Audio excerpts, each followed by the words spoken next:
In the 18th century, a man called Jean is in a cell waiting for his sentence. A bunch of guards come to drag him out and present him to a furious crowd, who yell and ask for justice as a lord reads the sentence. In 2 days, Jean will be bound to a cross and beaten up with an iron rod to then be hung to death. This started a few years ago in Paris. In a horribly smelling market, a woman attending to her stall starts having contractions and has the baby right there, letting him drop to the ground. Since all her previous babies were stillbirths, she assumes this one is dead too, so she cuts the cord and pushes him into the leftover fish guts before going back to work. This baby is Jean and soon takes his first breath, which gets him to smell all the horrid scents from the market.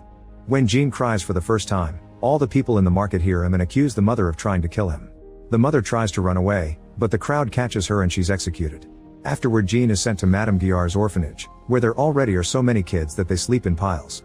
When the baby is left in one of these many piles, the children are annoyed by his presence. A boy tries to poke him, but Jean grabs the finger and smells it, which creeps everyone out. The children decide to kill Jean with a pillow, and when he starts crying, Madame Guillard comes over to save him and whips the children for their misbehavior. Years pass, and by age 5, Jean still can't talk. The other kids think he's a weirdo and avoid him, so Jean spends his time using his unique talent. It turns out he has a superior olfactory sense that allows him to identify any scent, even if it's far away or it's something that isn't supposed to smell. At this age, Jean still can't differentiate good from bad smells. He just likes exploring and discovering new scents. Sometimes he even smells dead animals, and the other kids would throw rotten fruit at him for being creepy. Eventually, Jean learns to talk and to tell what objects are around him with his eyes closed by just using his nose. By the time he turns 13, Madame Guillard sells Jean to Grenouille, the owner of a tannery. Jean becomes an apprentice and Guillard gets some money, but on her way home, she gets robbed and killed. Life expectancy in the tannery is 5 years, but Jean proves he's tough and works hard every day, dreaming of visiting the city someday to explore more scents. After several years pass of Jean working over 10 hours a day, Grenouille finally takes Jean with him to the city to make a delivery. As Jean walks through the crowded streets, he lets his nose absorb all the new scents, no matter if they're good or bad. When Grenouille gets busy making the delivery, Jean lets his nose guide him to a particularly wonderful scent that comes from a shop. It's a perfume called Amour and Psyche, and as Jean watches the creator, he learns that scents can be mixed to make new ones.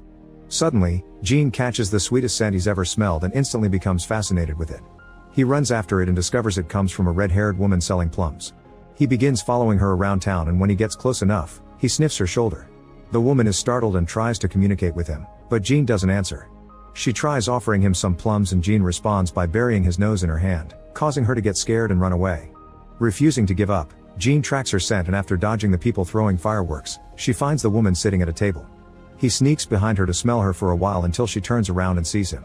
The woman is about to scream, but Jean covers her mouth just in time and drags her into the shadows when he hears a noise. A couple walks by and Jean waits for them to be gone to let go of the woman, only to discover he's accidentally suffocated her to death. He isn't upset for long though. Soon he's taking the woman's clothes so he can smell her from head to toe. However, as minutes pass, the body loses its living scent and Jean despairs. That night, Grenouille beats him up for running off. Then Jean can't sleep because he keeps thinking about the woman's scent and decides his goal in life is a way to preserve someone's scent to never lose it again. Meanwhile, Giuseppe laments his lack of clients. He used to be the best perfumer in the country, but since his rival made Amour and Psyche, clients won't come to him anymore. Desperate to revive his business, Giuseppe tries to figure out the formula of Amour and Psyche, but no matter how much he smells it, he can't get it right. One night, Jean brings a delivery for Giuseppe, who allows him to enter his lab to drop the order. Jean is amazed by all the ingredients and smells, and he can tell that Giuseppe has been experimenting with Amour and Psyche. He tells him what ingredients he's missing, claiming to be the best nose in Paris. Giuseppe is skeptical and tells Jean to prove himself. Without hesitation, Jean begins mixing all the ingredients, ignoring Giuseppe when he scolds him for not using the right techniques. When Jean's done, Giuseppe is shocked to discover he's perfectly recreated Amour and Psyche, but Jean says it's not a good perfume yet.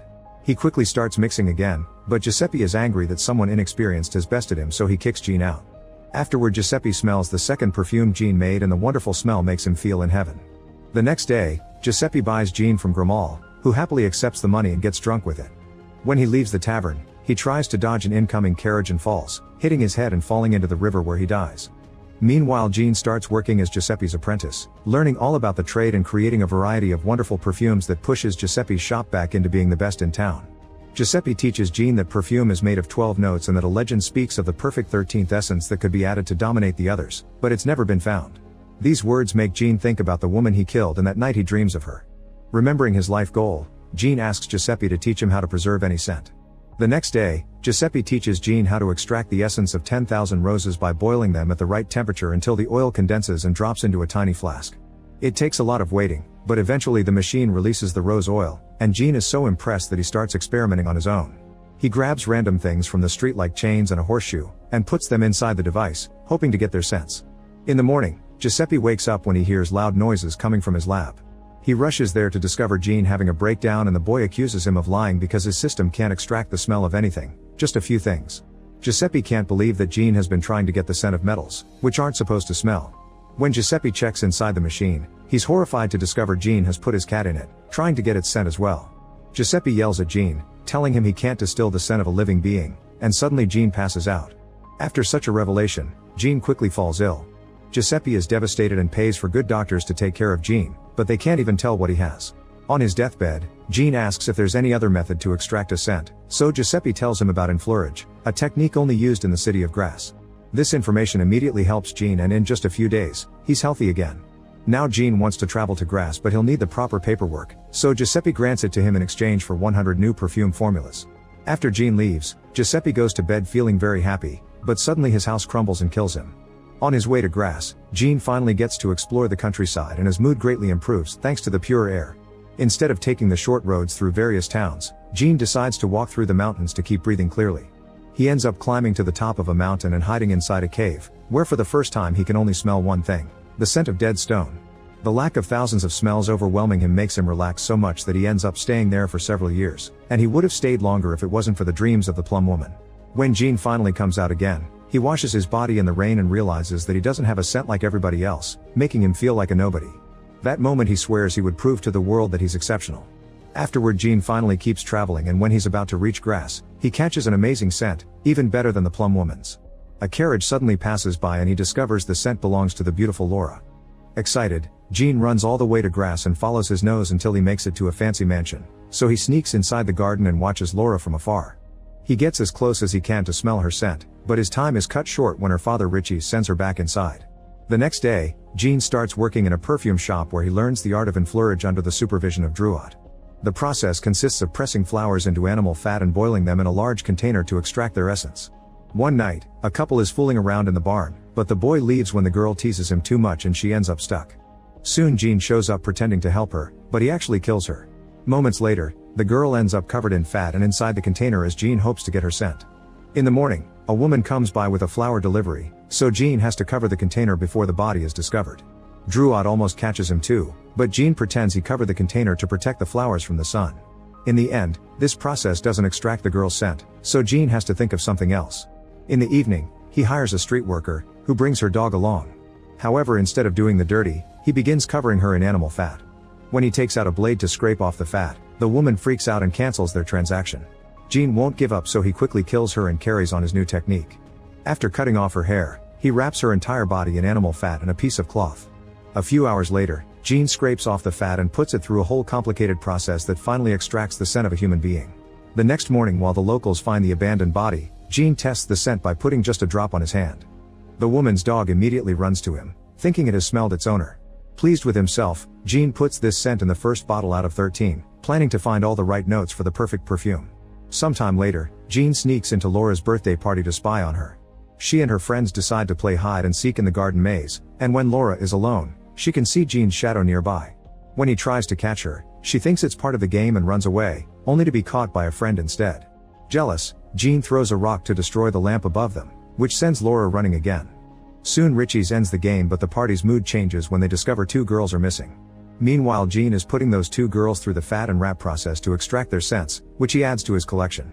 When Drouot comes over to yell at Jean for ignoring his work, he smells the amazing scent on Jean's hand and immediately becomes very docile. The next day, the bodies of the two girls are found in the river. The council calls for a meeting and Richie's asks for curfew until the killer is caught, pointing out that all their daughters are in danger because except for the street worker, all the other dead girls were pure. However, the council refuses because a curfew could push the town into bankruptcy. For the next few days, Jean continues to kidnap and kill untouched women to extract their scents, leaving the bodies in random spots when he's done. Soon the council accepts to put up a curfew and sends guards to patrol the streets, but this doesn't stop Jean and he just keeps on killing. The townspeople are taken over by fear and paranoia, so they start boarding up their houses and turning against anyone suspicious to the point of shooting. When Jean kills a nun, who is also his 12th victim, the bishop holds a mass to call the killer a demon that shall be excommunicated. The ceremony is interrupted by a man suddenly bursting in to announce the killer has been captured. Richie's isn't convinced because the confession was obtained under torture and the details don't match the actual killings, but the council just wants to close this case and the man is executed. Meanwhile, Jean mixes the 12 essences and is very pleased with the result, but he knows he's missing the final 13th note.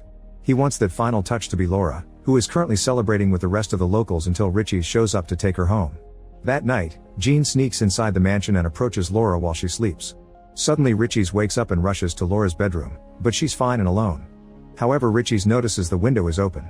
The next morning, Richie's packs their things and goes away with Laura to keep her safe. Hoping to trick the killer, he sends out an empty carriage in the opposite direction while he and Laura travel by horse. However, Jean's nose immediately detects that Laura's scent is getting weaker, so he also packs his things and begins following her smell to find it. Back in town, the street worker's dog is also smelling things out and finds its owner's clothes buried in the dirt. This is noticed by Drouot, who keeps on digging and soon finds all the dead women's clothes and hair. Sometime later, Richie's and Laura arrive at a remote inn and rent all the rooms. Richie's chooses a room with no windows for Laura and locks her up for the night. Still tracking her scent, Jean finds the inn, sneaks through the servant's room, and steals the key from Richie's night table to finally reach Laura. When he's about to kill her, Laura opens her eyes and looks at him, making him hesitate. The next morning, Richie's checks on his daughter and is horrified to discover she's dead. Meanwhile, Jean finishes extracting Laura's essence and adds it to the other 12 to finally create the ultimate perfume. Before he can sniff it properly, he's surrounded by soldiers and gets arrested, but he gets to hide the perfume in his pocket. Afterward, Richie's waterboards Jean to make him confess why he killed Laura, but Jean only answers, "I needed her." Back to the beginning, the day of Jean's execution comes and the whole town gathers to watch. When a council lord and a bunch of guards show up to take Jean, he opens the perfume bottle with a plan in mind. Moments later, a carriage arrives at the town square and Jean comes out wearing the lord's clothes plus a few drops of his perfect perfume. As soon as the people near him smell him, they fall to their knees, amazed by his mere presence. Jean walks to the scaffold and his scent is so intoxicating that the executioner immediately declares him innocent. Next, Jean puts some perfume on a handkerchief and starts waving it around to let the scent spread. The whole crow falls into a state of absolute euphoria and even the bishop gets on his knees, announcing that Jean is actually an angel. The crowd begins yelling and crying for Jean, who finally feels noticed and powerful. The only one who hasn't fallen for it is Richie's, who is on a balcony that the perfume hasn't reached. Then Jean lets his handkerchief fly with the wind and when it falls in the crowd, it causes everyone to heat up and start doing the dirty in a huge naughty group. As he watches in shock, Jean imagines himself with the plum woman and realizes he hasn't known real love and never will, which makes him cry. Suddenly Richie's gets on the scaffold, ready to finish the execution, but he's overtaken by the power of the perfume too and falls to his knees, calling Jean his son. A few hours later, the townspeople wake up and are overwhelmed with shame. Jean is nowhere to be seen and Drouot is arrested instead, since the clothes and hair were found in his shop. After 14 hours of torture, Drouot confesses and is executed. Meanwhile, Jean returns to his smelly hometown. Since it's an existence without love is pointless, Jean stops in the middle of the street and empties the whole perfume bottle on his head. The scent is so powerful that it causes the locals to rush to him, piling up on top of his body to devour him. The next morning, the only thing left of Jean's are his clothes and a drop of perfume. Make sure to subscribe and turn on notifications so you can watch more videos like this. Thanks for watching.